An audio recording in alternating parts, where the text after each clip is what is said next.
Assalamualaikum warahmatullahi wabarakatuh. Salam sejahtera bagi kita semua. Shalom, Om Swastiastu, Namo Buddhaya, dan salam kebajikan. Salam sehat untuk para sobat sehati, sehat bersama Suwandi. Berjumpa kembali dengan saya Khairul Anam yang dalam beberapa waktu ke depan kita akan membicarakan tentang pentingnya cuci tangan, karena tepat di tanggal 15 Oktober kita akan memperingati Hari Mencuci Tangan Sedunia atau World Hand Hygiene Day. Dan untuk membahas terkait topik tersebut, apa pentingnya cuci tangan, pada kesempatan kali ini telah datang narasumber kita. Beliau adalah Dr. Carlos Gracia Supriyantono Binti, SPOT, konsultan spine, yang bukan hanya merupakan dokter spesialis ortopedi di Rumah Sakit Dr. Muhammad Suwandi, beliau juga merupakan Ketua Komite PPI atau Pencegahan dan Pengendalian Infeksi di Rumah Sakit Dr. Muhammad Suwandi. Selamat datang, dokter. Bagaimana kabarnya hari ini, dokter? Baik. Alhamdulillah ya, dokter ya. Luar biasa. Baik, dokter. Terkait dengan materi atau pembahasan yang akan kita bicarakan pada kesempatan podcast hari ini, dokter, memperingati Hari Mencuci Tangan Sedunia atau World Hand Hygiene Day. Sebenarnya tujuan utama dengan adanya Hari Cuci Tangan Sedunia itu sendiri apa ya, dokter ya? Jadi Hari Cuci Tangan Sedunia itu kita bertujuan untuk meningkatkan kesadaran dan pemahaman dari semua orang untuk pentingnya mencuci tangan dengan sabun, yang mana tindakan tersebut dapat mencegah penyebaran penyakit dan sampai bisa menyelamatkan nyawa. Ya. Jadi tujuannya memang cuci tangan itu untuk mengurangi penyebaran, baik itu penyebaran penyakit, baik itu diakibatkan oleh kuman, bakteri atau virus. Kita pengalaman dulu pada saat misalnya pandemi itu sangat penting sekali. Karena cuci tangan itu bisa memutus rantai penularan penyakit. Kemudian tujuan dari Hari Cuci Tangan juga meningkatkan kesadaran, sehingga semua sebaiknya paham dan bisa melakukan cuci tangan dengan sabun sesuai ya, yang betul. Kemudian membiasakan hidup sehat, karena kebiasaan hidup sehat juga bisa mencegah penyebaran penyakit dan mendorong semua pihak termasuk lembaga-lembaga atau pemerintah mengenai pentingnya cuci tangan. Gitu, baik dokter. Berarti masyarakat juga ikut andil ya, dok ya? Ya, karena dengan adanya Hari Mencuci Tangan Sedunia ini diharapkan seperti yang disampaikan dokter bahwa semua sektor ikut terlibat dalam menjaga kebersihan ya, dokter ya. Ya, baik. Kalau begitu kenapa sih, dok, mencuci tangan itu sangat penting untuk kesehatan? Karena kita berkaca dari jawaban dokter dari tujuan diadakannya cuci tangan, Hari Cuci Tangan Sedunia ini, dok. Ya, jadi sudah saya sampaikan sebelumnya bahwa mencuci tangan dengan sabun itu dapat memutus rantai penularan penyakit. Ya, jadi memang dengan melakukan cuci tangan secara benar itu kita bisa mencegah penularan penyakit, baik itu yang berasal dari kuman, bakteri atau virus, yang kemudian dapat mengakibatkan risiko-risiko seperti infeksi, ya. Kemudian penyakit lain yang bisa kita hindari itu misalnya karena penyakit diare, infeksi saluran pernafasan, bahkan pneumonia atau penyakit-penyakit kulit dan sebagainya. Itu kita bisa menghindari dengan hanya melakukan suatu tindakan yang sederhana ya, melakukan cuci tangan dengan bersih. Kemudian ini juga bisa mendukung kesehatan pada misalnya anak-anak dengan kita melakukan cuci tangan yang bersih. Anak balita atau anak kecil itu bisa terhindarkan dari penularan penyakit. Jadi sebenarnya proses cuci tangan itu kita sangat sederhana ya. Kita bisa melakukannya dengan cara yang sederhana, kemudian dengan waktu yang tidak lama. Ya, gitu. Mudah dipahami dan mudah dikerjakan oleh seluruh masyarakat dan lapisan masyarakat, yang berguna juga untuk memutus rantai penularan penyakit bakteri itu tadi ya, dok. Baik, tadi juga adalah disinggung bahwa dengan mencuci tangan menggunakan sabun merupakan metode yang paling simpel dan paling mudah dilakukan ya, dok. Kalau begitu sebenarnya bahan aktif apa ya, dok, yang terdapat pada sabun yang menyebabkan kuman-kuman ini bisa terputus atau mati, atau istilahnya tidak jadi menularkan kepada manusia atau apa namanya, hewan kepada manusia atau manusia kepada manusia. Bahan aktif apa sih, Dok? Sekuat apa bahan aktif di sabun tersebut, Dok? Iya. Kok sangat mujarab gitu ya, Dok ya? Jadi memang banyak sudah sabun yang beredar di umum ya, di masyarakat itu sudah mengandung zat aktif, kita bilang, yang dapat membunuh kuman. Ada yang mengandung triklosan, kemudian triklokarban, kemudian ada yang mengandung etanol atau alkohol, kemudian ada yang mengandung benzalkonium klorid. Ya, itu tuh zat-zat aktif yang memang berfungsi untuk mematikan kuman ya. Oke, dokter. Tapi kita juga harus lihat bahwa dengan sabun biasa pun, pokoknya kita melakukan cuci tangan itu secara betul pada waktu yang waktu cuci tangannya juga sesuai yang direkomendasikan, itu sudah sangat bermanfaat untuk memutus rantai penularan penyakit. Jadi memang nanti ada kita rekomendasikan juga kapan sih sebenarnya sebaiknya kita melakukan cuci tangan, ya, cuci tangan yang bersih gitu. Jadi itu yang bahan aktifnya yang bermanfaat. Baik, berarti cuci tangan itu penting, tapi kalau cuma cuci tangan pakai air mengalir itu kurang efektif. Kurang, ya, harus pakai Jadi sabun. harus menggunakan sabun untuk memastikan bahwa kuman-kuman yang ada di tangan atau di tubuh yang dapat menjadi fasilitator penularan penyakit itu harus dibasmi ya, Dok ya. Jadi betul. Bukan hanya dengan air bersih mengalir, tapi juga menggunakan sabun. Baik, dokter.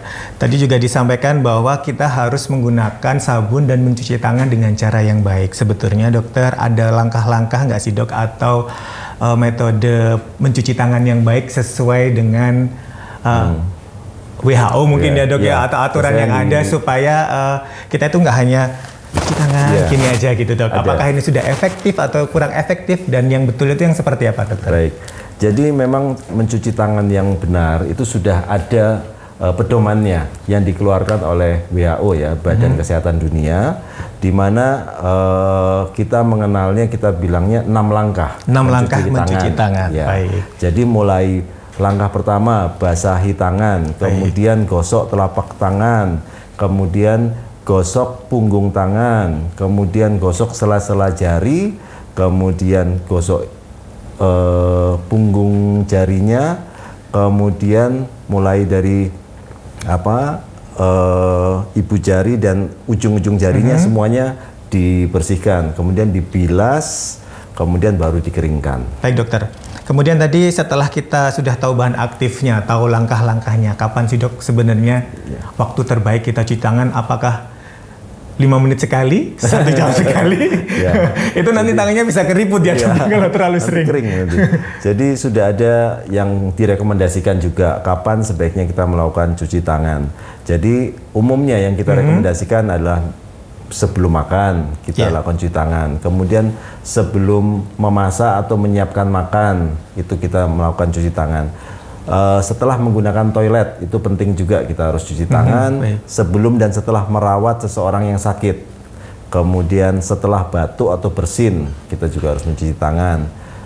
Setelah memegang sampah atau sesuatu yang tidak bersih itu kita harus mencuci tangan. Setelah memegang hewan atau banyak yang punya peliharaan ini ya, Dok, peliharaan atau membersihkan kotoran hewan kadang harus juga membersihkan, mengganti popok atau membersihkan anak ya yang baru saja menggunakan toilet gitu ya, habis buang air kecil atau buang air besar, ganti pampers gitu ya, Dok ya. Gitu. Kemudian setelah menggunakan atau memegang area yang dipakai umum, jadi misalnya kita di area umum kita memegang tangga atau pintu yang terlihat mungkin orang banyak menggunakan, sebaiknya kita sebelum melakukan hal yang lain kita cuci tangan dulu.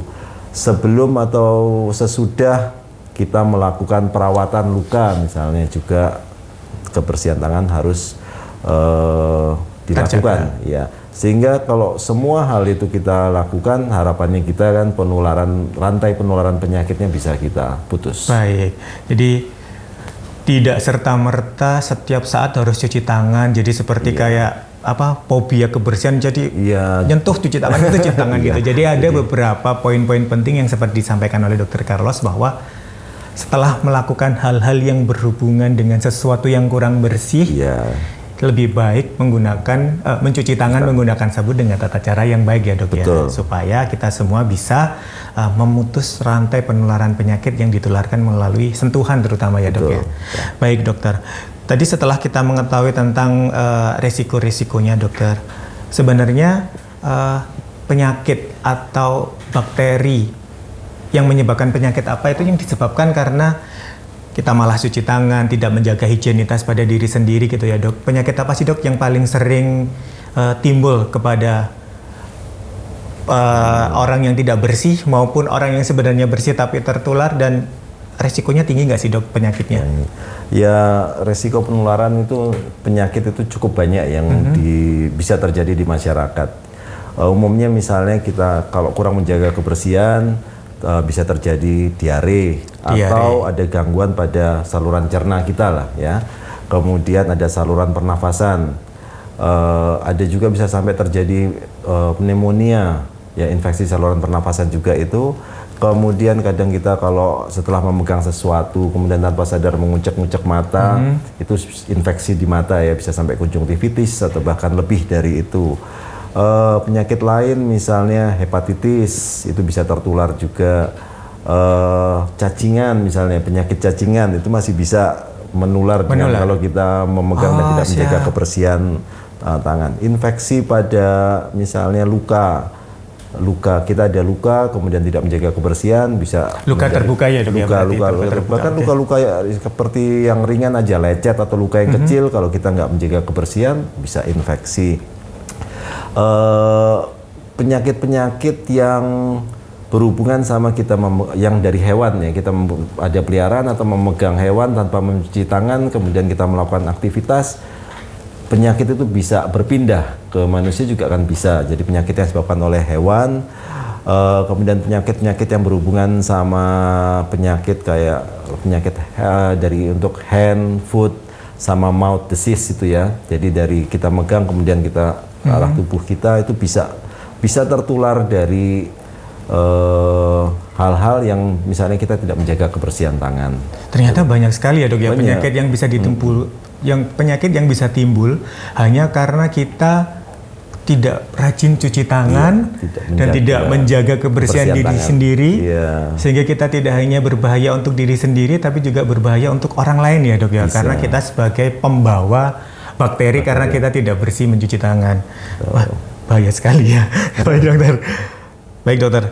Kita nih sebagai mungkin ada masyarakat, bukan hanya sebagai masyarakat pada umumnya, kita khususnya di Rumah Sakit Suwandi ya dokter. Peran serta tenaga kesehatan dalam mempromosikan praktek ini bagaimana ya dok? Bagaimana kita sebagai tenaga kesehatan, karena saya juga tenaga kesehatan, Dokter Carlos juga merupakan tenaga kesehatan juga.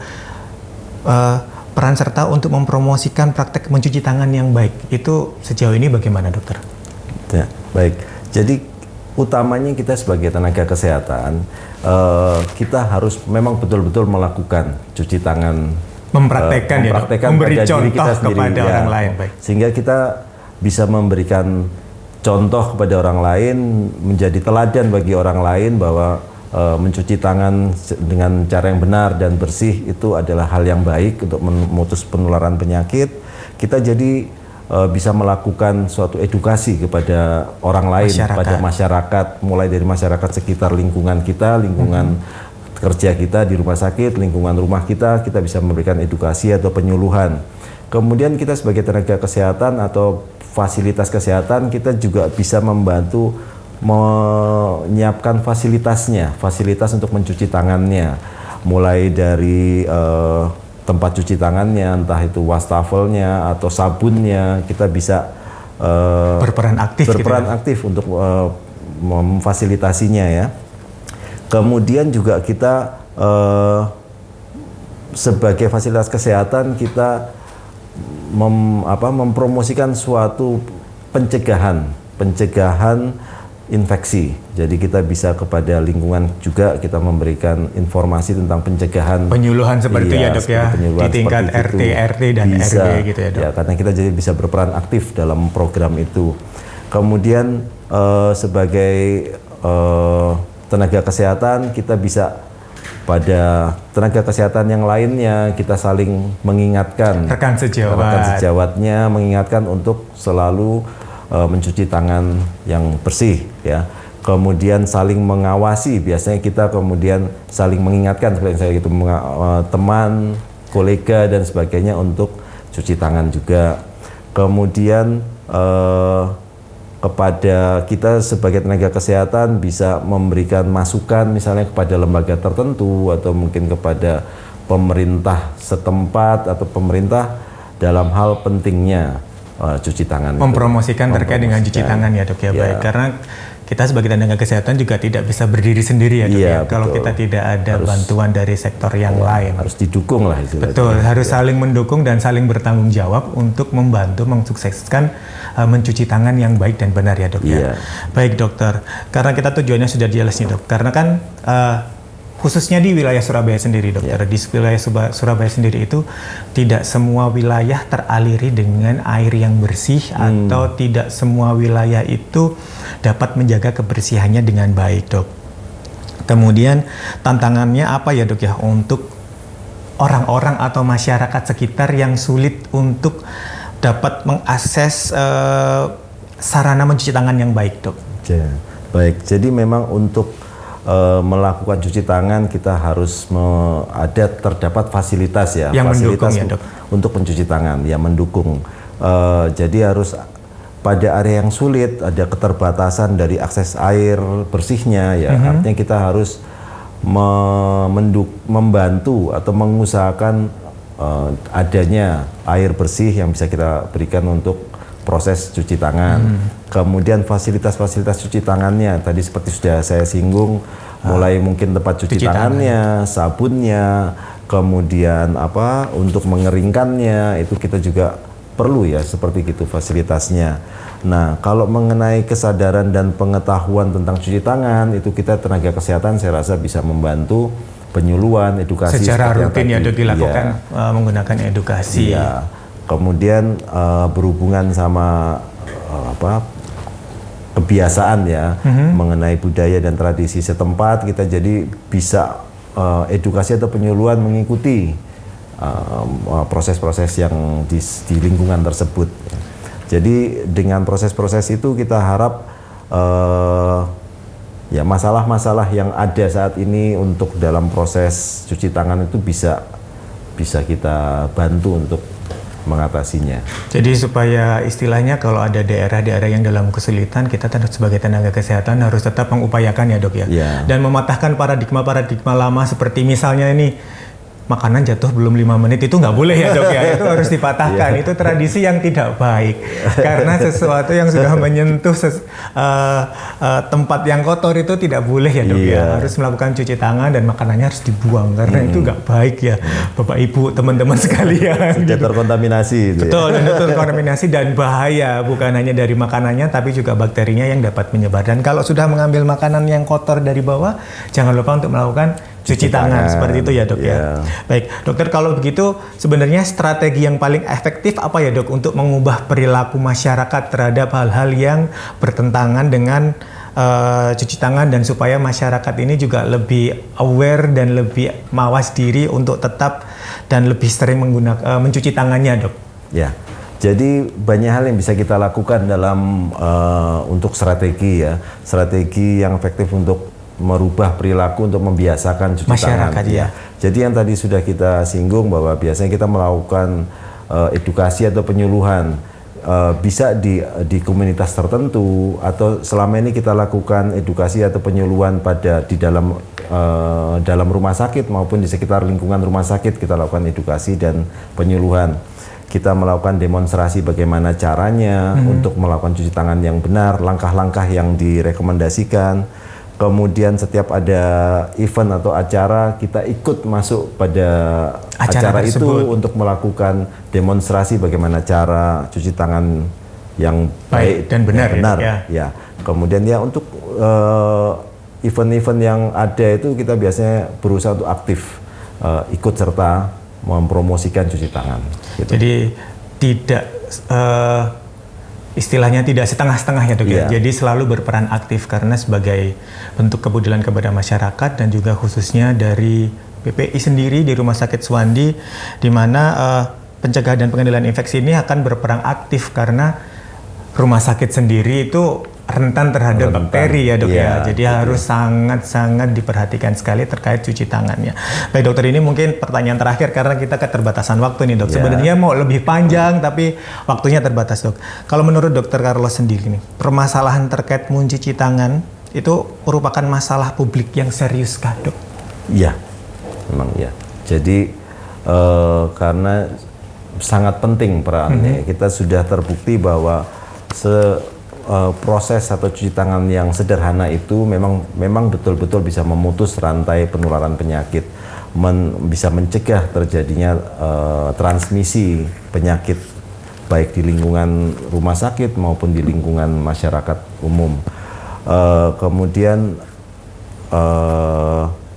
kita dengan kebiasaan seperti itu kita bisa istilahnya hidup lebih sehat mungkin ya, sehingga